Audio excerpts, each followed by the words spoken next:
Humayot ihayag.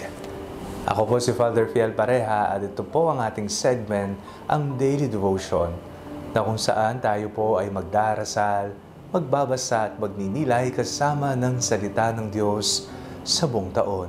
Manalangin tayo. Sa ngalan ng Ama, ng Anak at ng Espiritu Santo. Amen. Halina, banal na Espiritu, liwanagan mo ang aming puso at isip, nang maunawaan at sa buhay namin ang iyong salita. Amen. Our Bible passage for today is from the Gospel of St. Mark chapter 16, verses 14 to 20, and I read it for you. Later he appeared to the 11 themselves as they were sitting at the table, and he upbraided them for their lack of faith and stubbornness, because they had not believed those who saw him after he had risen. And he said to them, "Go into all the world and proclaim the good news to the whole creation. The one who believes and is baptized will be saved, but the one who does not believe will be condemned. And these signs will accompany those who believe. By using my name, they will cast out demons. They will speak in new tongues. They will pick up snakes in their hands. And if they drink any deadly thing, it will not hurt them. They will lay their hands on the sick, and they will recover."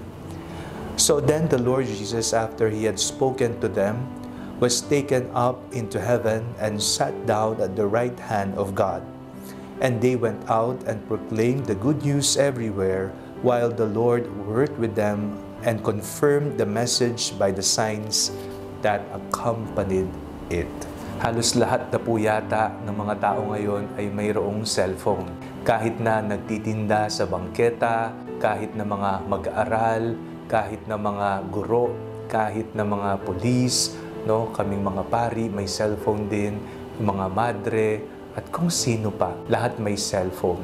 At isa po sa laman ng cellphone ay ang mga social media app. Alam po natin na uso ang Facebook, TikTok, YouTube, ang X, ang Instagram, at kung ano-ano pa. Ang mga bagay na ito ay regalo mula sa Panginoon. Ang teknolohiya ay naimbento dahil na rin sa regalong talento ng Diyos sa mga taong napagkalooban nito. Ang talentong ito ang nagtulak upang malikha ang iba't ibang mga gadget, pati na ang iba't ibang mga application na ginagamit natin ngayon. Ngayong linggong ito, pinagdiriwang po natin ang World Communications Day o ang Linggo ng Pandaigdigang Komunikasyon.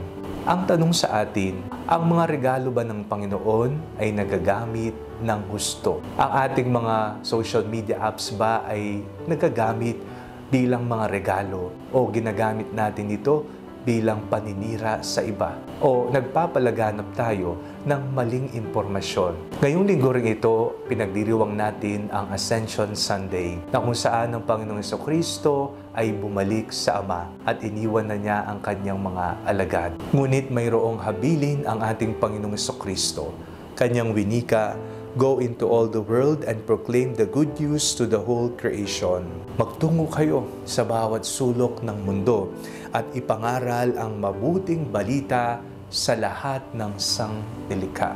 Nagiging tapat kaya tayong mga tagasunod ni Kristo sa pamagitan ng pagpapalaganap ng kanyang mabuting balita sa iba? Ang ating bang mga pinopost ay tungkol sa good news ng ating kaligtasan, mabuting balita ukol sa Panginoon, o ang ating pinapalaganap sa social media ay pag-aaway, galit, puot, fake news, chismis, o kung ano man. Imagine kung tayong lahat araw-araw ay nagpo-post tungkol sa salita ng Diyos, tungkol kay Jesus, tungkol sa mga santo, tungkol sa pinaniniwalaan nating pananampalataya, siguro napakabilis lumaganap ng pananampalataya kung lahat naman tayo ay araw-araw nakatutok sa ating mga gadget. Pero kung ang ating ipinapalaganap pa hanggang ngayon ay tungkol sa hinanakit, galit, puot, chismis at fake news,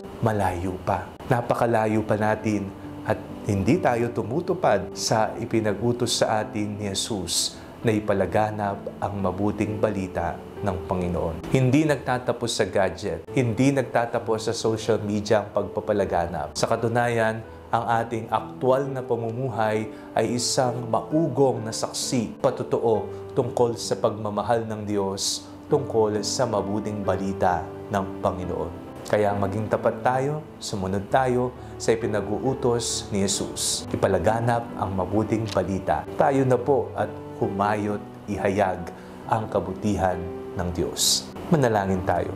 Panginoong Jesucristo, nawa maipalaganap namin ng may katapatan at sigasig ang iyong mabuting balita saan man kami naroroon.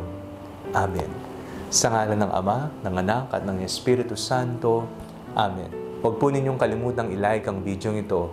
Mag-comment po kayo and share it with your family and friends. Ang Panalangin Bago Matulog ay may sariling Facebook page na po. Huwag niyo pong kakalimutang mag-like at mag-follow dito, and do not forget to subscribe to our YouTube channel. I-click niyo lamang po ang link na nasa description ng video ito, o kaya naman po just search Father Fiel Pareha. God bless you po.